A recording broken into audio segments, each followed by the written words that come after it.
വിചാരിച്ച്.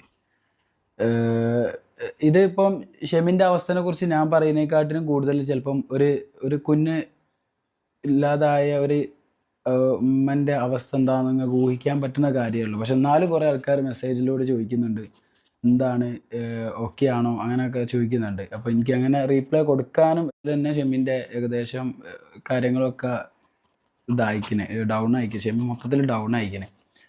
അപ്പം അത് കഴിഞ്ഞ് പിന്നെ കുട്ടി ഈ ഒരു സിറ്റുവേഷനിൽ വന്നതിന് മുതൽ പിന്നെ ഷെമി ഫുൾ എന്താ പറയുക കരച്ചിലോടെ ആ ഒരു സിറ്റുവേഷനിൽ കൂടെ അങ്ങനെ കടന്ന് പോവുകയാണ്. പിന്നെ ഷെമി ആയാലും ബാക്കിയുള്ള കുടുംബത്തിൽപ്പെട്ട ബാക്കിയുള്ള ആൾക്കാരൊക്കെ അല്ല. അപ്പം ഞാനിങ്ങനെ ഷെമിനോട് അത് അങ്ങനെയാണ് ഇങ്ങനെയാണെന്നൊക്കെ പറഞ്ഞ് കുറേ മാറ്റിയെടുക്കാൻ കുറേ ശ്രമിച്ച്.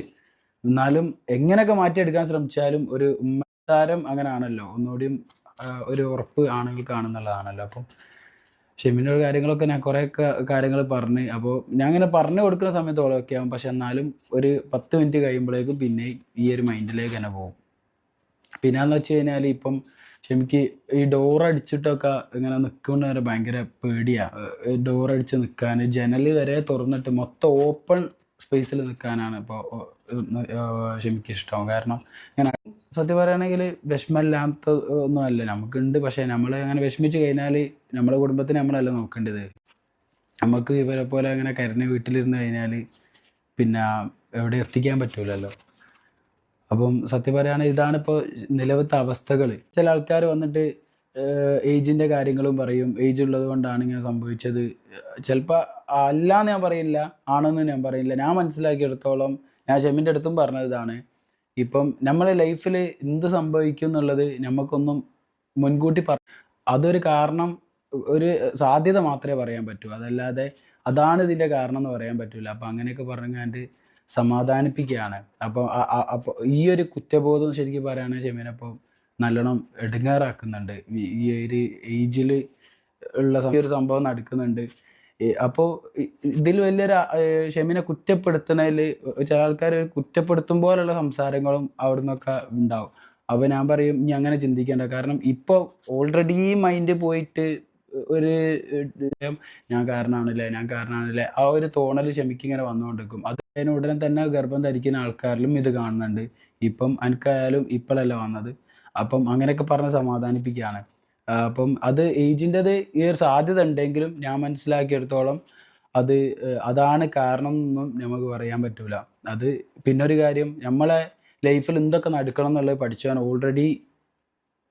ഓൾറെഡി എല്ലാം എഴുതി വെച്ചിരിക്കുന്നതാണ്. പിന്നെ അത് പ്രാർത്ഥന കൊണ്ട് മാത്രമേ അതൊക്കെ മാറ്റിയെടുക്കാൻ പറ്റുമെന്നാണ് ഞാൻ പഠിച്ചത്. നമ്മളെ വീഡിയോക്ക് താഴെ വന്ന കമൻറ്റ് നോക്കാം. ഏജ് എത്രയും ആയിക്കോട്ടെ, ഇതൊന്നും പബ്ലിക്കിൻ്റെ മുമ്പിൽ പറയേണ്ട ആവശ്യമില്ല. Age is just A number. അതിനെക്കുറിച്ച് സംസാരിക്കേണ്ട ആവശ്യമേ ഇല്ല. ദൈവം വിചാരിച്ചാൽ എന്തും നടക്കും. പിന്നെ മറ്റുള്ളവരെ നമ്മൾ മൈൻഡാക്കേണ്ട ആവശ്യമില്ല. നിങ്ങൾ സന്തോഷമായി ജീവിക്കുക. ഏജ് കാര്യമൊക്കെ പബ്ലിക്കിനെ ബോധിപ്പിക്കേണ്ട ആവശ്യമേ ഇല്ല. നിങ്ങളൊരു ബേബി ആഗ്രഹിക്കുന്നത് തീർച്ചയായും ദൈവം നല്ലൊരു ബേബിയെ തരും. നല്ലൊരു മെഡിക്കൽ ട്രീറ്റ്മെൻറ്റ് എടുക്കുക. അതാരോടും പറയേണ്ട ആവശ്യമില്ല. എല്ലാം സീക്രട്ടാക്കി വെക്കുക. ഇനിയിപ്പോൾ കുറച്ച് കാലം ഇത് വെച്ച് വീഡിയോ കണ്ടന്റ് കിട്ടിയല്ലേ.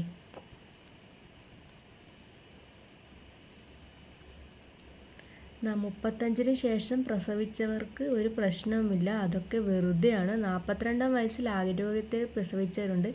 സങ്കടം വേണ്ട, ഇത് വിധിയാണ്. അല്ലാതെ വയസ്സല്ല പ്രശ്നം, അത് വിധിയാണ്. അല്ലാതെ ഏജ് പ്രശ്നമല്ല. ഇൻഷാ അള്ളാ ഇനി കുറച്ച് കഴിഞ്ഞ് വീണ്ടും ആരോഗ്യമുള്ളൊരു കുഞ്ഞിനെ ഷെമിക്ക് ഇട്ടിട്ട് അപ്പോൾ ഏജ് പറഞ്ഞാലൊക്കെ തിരുത്തി പറയും. പല രീതിയിലുള്ള കമൻറ്റുകളാണ്.